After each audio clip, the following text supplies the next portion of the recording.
उसके बाद में क्या आएगा आपका संरचनात्मक लेखन।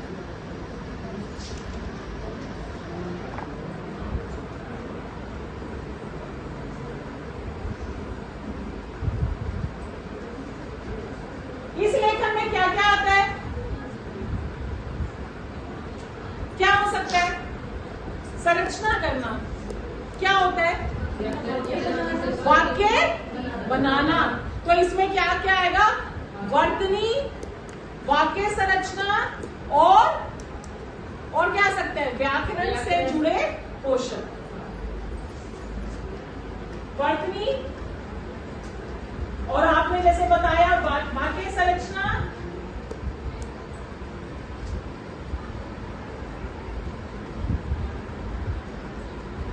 से जुड़े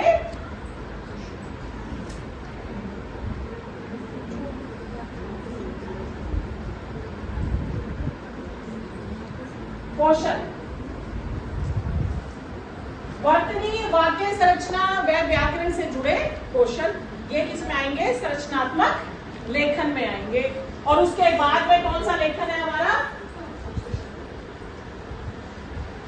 स्वतंत्र लेखन। स्वतंत्र लेखन में बच्चा अपने आप से, अपनी सोच से, समझ से, खुद से जब चीजें लिखना लग जाते हैं, कविता लिखेगा, कहानी लिखेगा, जब बच्चा खुद से अपना दिमाग लगा के व्याकरण समझ लिया, वर्तनी समझ ली, शुद्ध तरीके से लिखना लग गया, पर अब बच्चा अपने विचारों को उसमें रखेगा, रचनात्मक तरीके से, अब कुछ और क्रिएटिव तरीके से कुछ ना कुछ कविता, कहानी लिखना शुरू कर देगा, तो वो होता है स्वतंत्र लेखन। क्लियर है जी? चित्र लेखन स्वतंत्र लेखन में आएगा या चित्र देखकर चित्र बनाना लिखो, जैसे मौखिक से संबंधित करते हैं। देखकर उसके वाक्य अगर वाक्य को अपने आप से बना रहे हैं तो स्वतंत्र में है, क्योंकि वहां उसकी खुद की सोच आ गई। ये ऐसे ही है। पहला लेखन देखिए, लेखन के प्रकार सुनिए मैडम, लेखन के प्रकार पहला शुरुआत, इनिशियल स्टेज, उभरता लेखन। बच्चे को पेन पेंसिल हाथ में दी, आड़ी तिरछी लाइनें बच्चे ने बना दिया। अच्छा सुनिए, जब आड़ी तिरछी लाइनें बनाते हैं वो भी लेखन तो होता है, ये मानते हैं ना आप? बच्ची को हम बोलते हैं ना कि बेटा अच्छा बनो, कई बार अपने पापा की फोटो, मम्मा की फोटो ऐसी अजीब सी हम बनाते हैं, बड़ी फनी सी लगती है हमें, हम कहते हैं ये थोड़ी ना, ये क्या बना दिया, सेब की फोटो। पर बच्चा अपना सोच के वो बना रहा है, बच्चे ने अपने तरीके से उसमें कुछ ना कुछ अभिव्यक्ति करी है अपनी। हमें लगता है कि वैसा नहीं है जैसा हमने सोचा था, पर उसके हिसाब से वो लेखन है, उभरता लेखन है, क्योंकि इनिशियल स्टेज पे है। उसके बाद डिकोडिंग संबंधित लेखन, वर्ण अक्षर से संबंधित लेखन होगा, और क्या होगा? शब्द बनाने का पोषण इसमें आ जाएगा, क्योंकि डिकोडिंग मैंने बताया था शब्द बनाने तक आता है। जहां वाक्य पे बात गई वहां पे आ गया संरचनात्मक लेखन, क्योंकि अब संरचना लगने लगे, वाक्य हम बनाने लगे, शब्दों से वाक्यों बनाने। ठीक है जी? तो वाक्य संरचनात्मक लेखन, इसमें क्या आता है? वर्तनी भी देखी जाती है, व्याकरण से जुड़े क्वेश्चन भी देखे जाएंगे, संज्ञा, सर्वनाम शुद्ध लिखा गया है, नहीं लिखा गया, वाक्य अच्छे से बनाया गया, नहीं लग गया, तो यहाँ पे संरचनात्मक लेखन। अब स्वतंत्र लेखन एक ऐसी चीज है जहां पे बच्चा अपने विचारों को, क्रिएटिविटी को, एक पैराग्राफ खुद से सोच के लिखे, कोई गद्य लिख दे। पोएट जो होते हैं, जो कवि होते हैं, वो क्या करते हैं? रचनात्मक लेखन ऐसे स्वतंत्र तरीके से करा जाता है।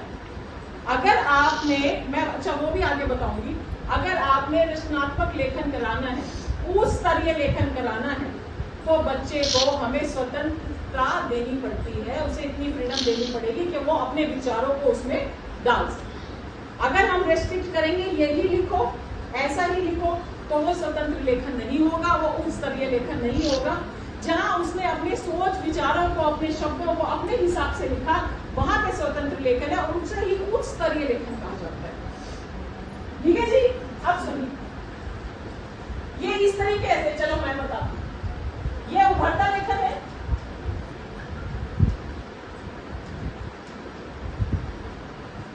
ठीक है जी? उसके बाद क्या आ गया? रिकॉर्डिंग लेखन, रिकॉर्डिंग आ गया लेखन,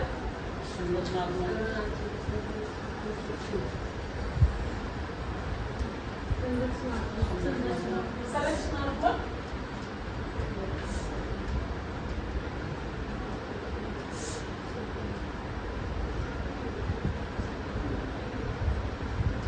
तो यहाँ पे क्या आ गया?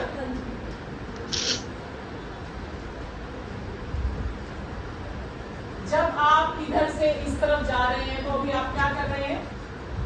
अभिव्यक्ति के लिए, लेखन के लिए क्या होगा? तो यहाँ पे क्या लिख देंगे? अभिव्यक्ति के लिए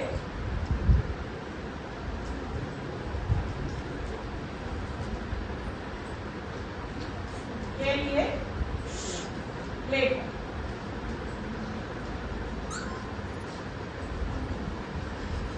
जैसे जैसे बच्चा राइट साइड में जाएगा वो अभिव्यक्ति उसकी और भी ज्यादा सुदृढ़ हो जाएगी।